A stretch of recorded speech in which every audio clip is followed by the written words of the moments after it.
Hi everyone, இன்றைக்கி நம்ம சேனக்கிழங்கு வறுவல் பண்ண போகிறோம். 200 கிராம் சேனக்கிழங்கு எடுத்திருக்கேன். இதனால் தோல் சீவிட்டு இந்த மாதிரி சின்ன சின்னதாக கட் பண்ணி எடுத்துக்கலாம். இதை இப்போது நல்லா பாயில் பண்ணி எடுத்துக்கிறணும். கொஞ்சமாக உப்பு சேர்த்துக்கிறேன். ஒரு 15 மினிட்ஸ் நல்லா பாயில் பண்ணி எடுத்துக்கலாம்.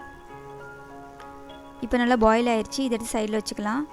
ஒரு பேனில் ரெண்டு ஸ்பூன் எண்ணெய் சேர்த்துருக்கேன். எண்ணெய் காஞ்சதும் அரை ஸ்பூன் கடுகு சேர்த்துக்கலாம். ஒரு பெரிய வெங்காயம் சின்னதாக கட் பண்ணி சேர்த்துருக்கேன். கொஞ்சமாக கருவேப்பிலை சேர்த்துக்கலாம். இதை நல்லா வதக்கிக்கலாம். இப்போ பாயில் பண்ணி வச்சுருக்க கிழங்கு சேர்த்துக்கலாம். ஒரு spoon chilli powder, 1/4 spoon pepper, 1/4 spoon garam masala, 1/4 spoon மஞ்சத்தூள், 1/4 ஸ்பூன் உப்பு. இப்போ நல்லா வதக்கிக்கலாம். நல்லா டீப் ஃப்ரை பண்ணிக்கிறேன். இப்போ நம்ம சேனக்கிழங்கு வறுவல் ரெடி ஆயிடுச்சு. ரொம்ப டேஸ்ட்டாக இருக்கும். நீங்கள் ட்ரை பண்ணுங்கள்.